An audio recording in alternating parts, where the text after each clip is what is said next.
Angibingelele msakazi. Ngibonge ke mantshinga ucosha ithuba lokuthi umuntu akwazi ukuthi ayiphendulele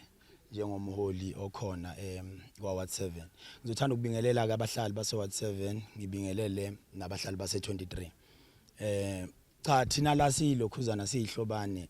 akukho la esingathi sinenkinga khona. uWard 7 ngicabanga ukuthi room yakhe yonke uyiqoqile njengo-instructor uExaro. uExaro sesihlalile naye ikhathi. Angifisi nangalilodwa ilanga ukuthi avezwe njengenkampani engabalaleli abantu. Kodwa iqiniso lithi inkampani yakwaExaro iyabalalela abantu futhi willing ukusebenzisana nabantu. Into ekhona la njengoba sibona njengabahlali basehlobane namaphethelo. Sizingane zama ex-mine workers okuyiwona bekade sebenza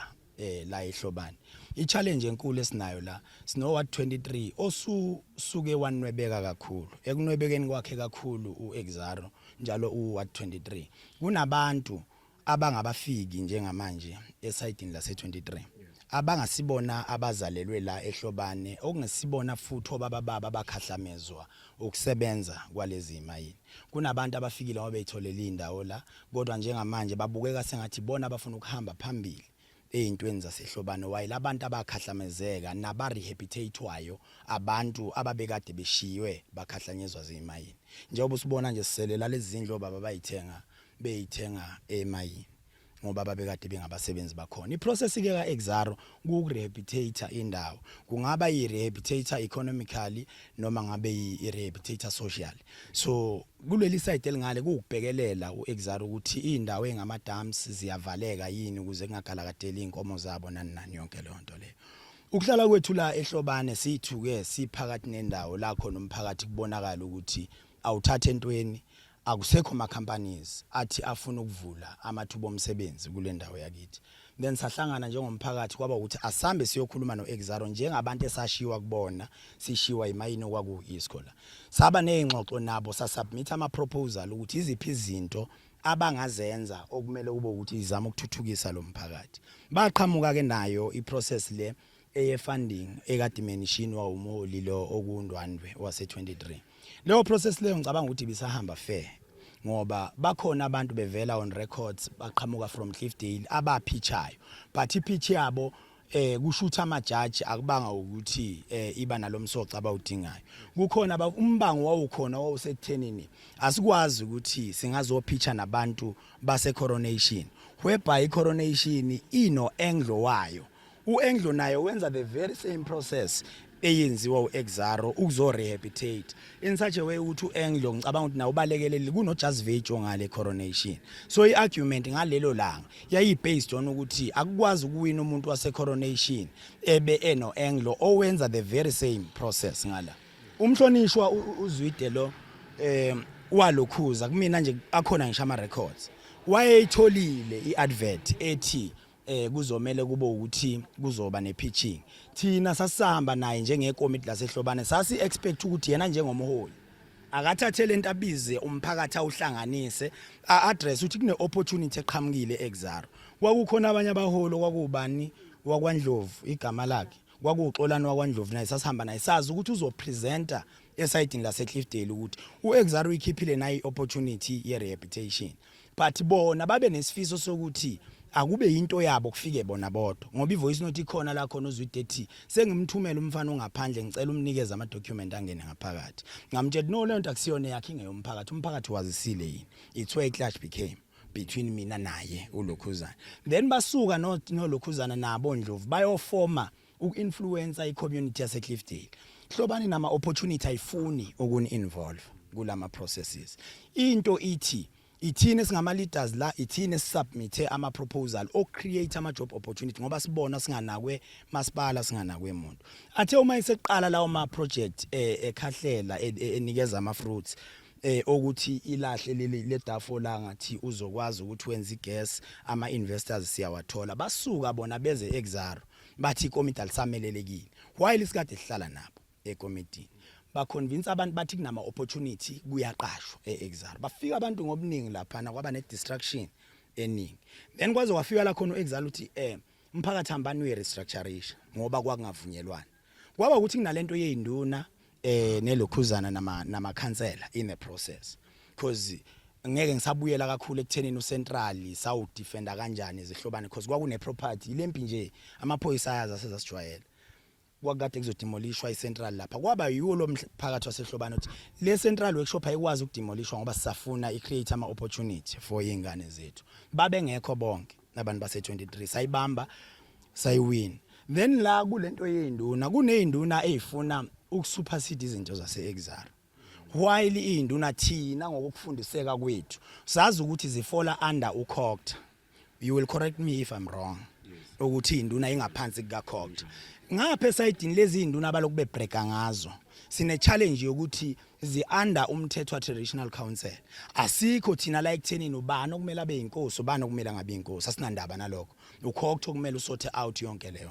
Kodwa la kunokuthi induna inkosi yakwaMthetho ibhala incwadi yabhalela uExxaro yathi nawo amakhosi allegit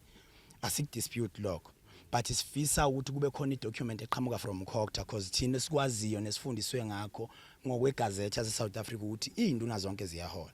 ngapha sithola ukuthi lezi ezethu ayiholi thina sesiyithatha njengabantu abacontestela ubuduna so that mhla kwabuya lento yobuduna bekwazi ukuthi bakhokheleke njengamanje kunomdlalo osoclaim ukuthi indawo yakhe kunoZulu oclaim ukuthi asaze khotha ukuthi ubani ozogcina ewinile sase sipropose ukuthi Exxaro sicela ukusebenza ngoba la kuthinteka uaffecteka ama-ward awu2 oku7 no23 sicela lento ngoba amakhansela gazetted and akhethwe yithi democratically kuma areas esiphuma kuona sicela ukuthi ahamba ayoconvener ama meeting kuma areas wawo asibuyisela ama representative no7 enze kanjalo then wafika u7 wathi hlobane ngizocela nibambe umhlangano ninginikeze 2 delegates azoyohlala eExxaro then I will also go to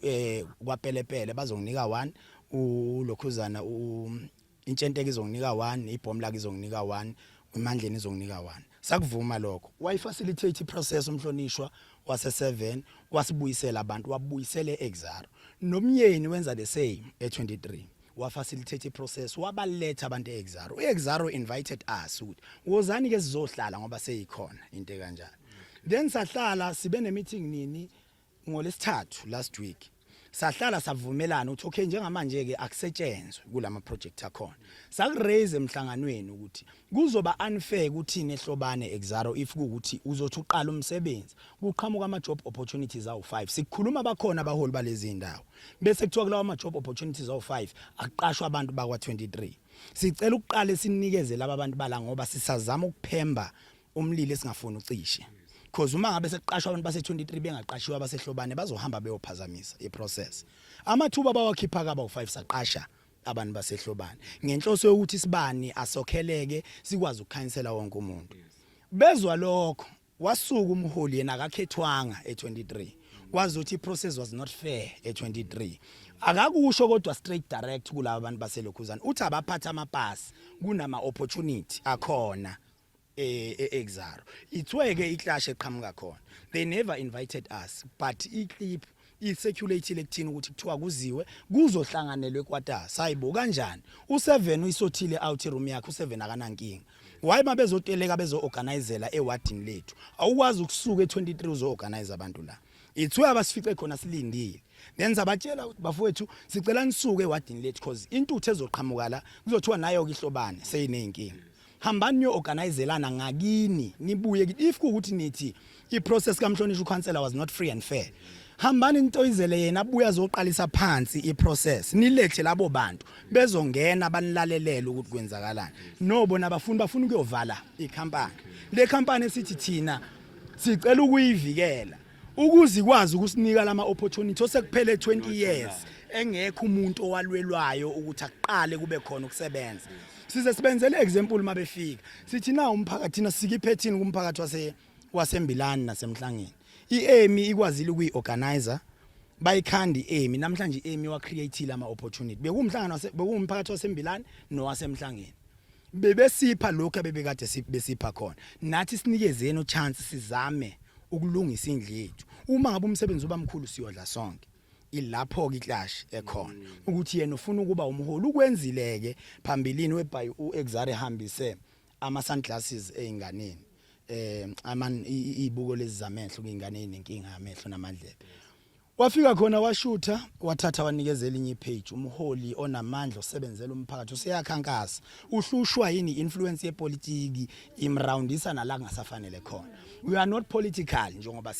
silwela lo mphakathi olambile ukuthi kusasa ukwazi ukuhlomula kuma project akhona la ithina futhi wa writing proposal ukuthi sicela kusebenzeke kanjani uma ungathiwa nje ucheck ama emails wakhe azabhala even a single proposal whereby uma ngabe sekunama solution yena ufika njalo nama problems uma kunama solution afike nama problems akaqali namhlanje akasiyena kumholo okwazi ukukhanda into yenzeke umholo khona ukubhidliza lokho sekwenzekile ukubhidliza kanjani atshela abantu phathana amapasi kuyaqashwa uma uthi yabuka icompany nje akuna vacant eyikhiphi